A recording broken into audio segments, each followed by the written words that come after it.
Assalamualaikum warahmatullahi wabarakatuh. Pada hari ini kita akan belajar mengenai iman kepada kitab-kitab Allah.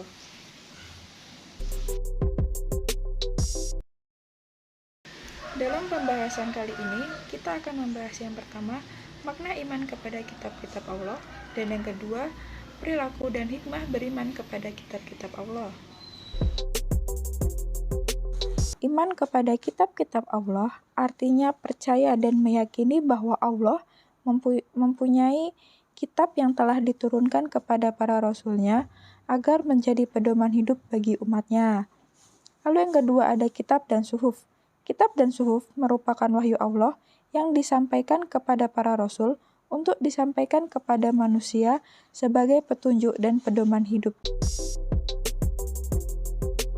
Kepada rasul, tetapi masih berupa lembaran-lembaran yang terpisah.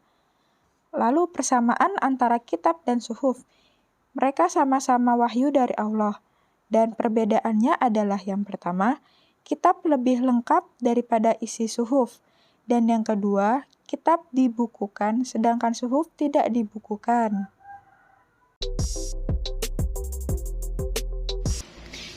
Nah, kali ini kita akan membahas tentang kitab-kitab Allah.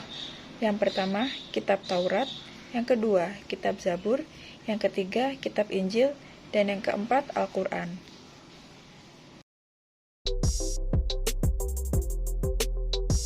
Zabur diturunkan kepada Nabi Daud untuk dijadikan pedoman hidup bagi umatnya.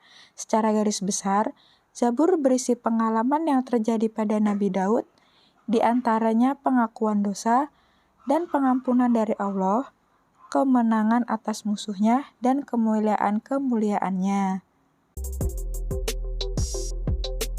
Kitab Taurat diturunkan kepada Nabi Musa sebagai petunjuk dan pedoman hidup Bani Israel dalam menjalankan kehidupannya. Lalu isi kandungan kitab Taurat, yang pertama kewajiban meyakini keesaan Allah, yang kedua larangan menyembah berhala, ketiga larangan menyebut nama Allah dengan sia-sia, yang keempat perintah menyucikan hari Sabtu, dan yang terakhir perintah menghormati kedua orang tua.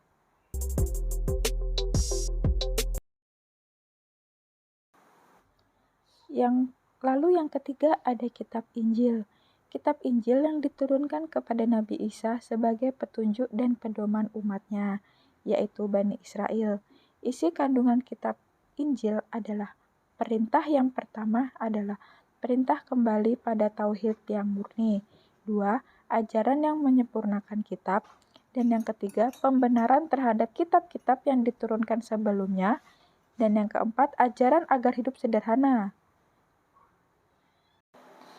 Yang kelima, berita tentang akan datangnya hari akhir zaman.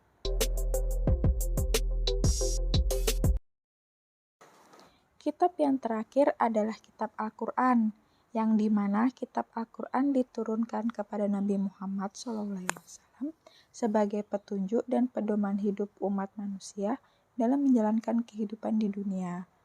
Lalu keistimewaan Al-Quran dibandingkan dengan kitab-kitab sebelumnya, yang pertama ialah tidak pernah mengalami perubahan. Yang kedua, terpelihara kemurniannya hingga akhir zaman. Yang ketiga, tidak ada satupun makhluk yang dapat membandingkan kehebatan Al-Quran. Al-Quran memuat petunjuk tentang segala segi kehidupan manusia. Dan Al-Quran telah tertulis sejak zaman Rasul. Lalu pembahasan yang selanjutnya yaitu perilaku beriman kepada kitab-kitab Allah.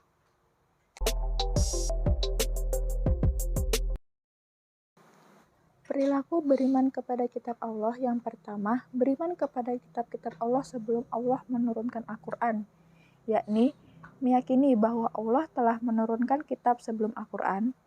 Kedua, meyakini bahwa isi kandungan kitab Zabur adalah firman Allah.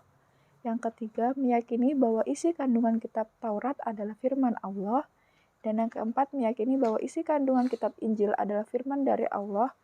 Pembahasan.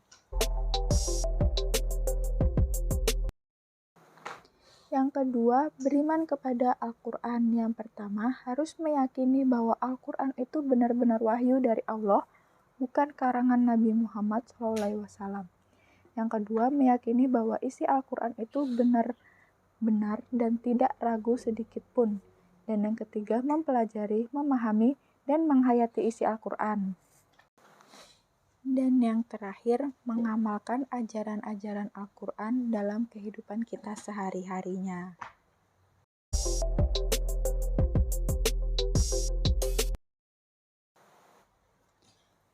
Lalu kita akan membahas hikmah beriman kepada kitab-kitab Allah. Yang pertama, memberikan petunjuk kepada manusia mana yang benar dan mana yang salah. Kedua, pedoman agar manusia tidak berselisih dalam menentukan kebenaran. Lalu memberikan informasi sejarah kehidupan orang-orang terdahulu. Dan yang keempat, manusia menjadi lebih tahu betapa besarnya perhatian dan kasih sayang Allah kepada para hambanya. Dan yang kelima, manusia yang beriman akan dapat mengetahui dan membedakan mana yang baik dan mana yang buruk. Karena di dalam kitab dijelaskan tentang perilaku yang baik dan perilaku yang buruk.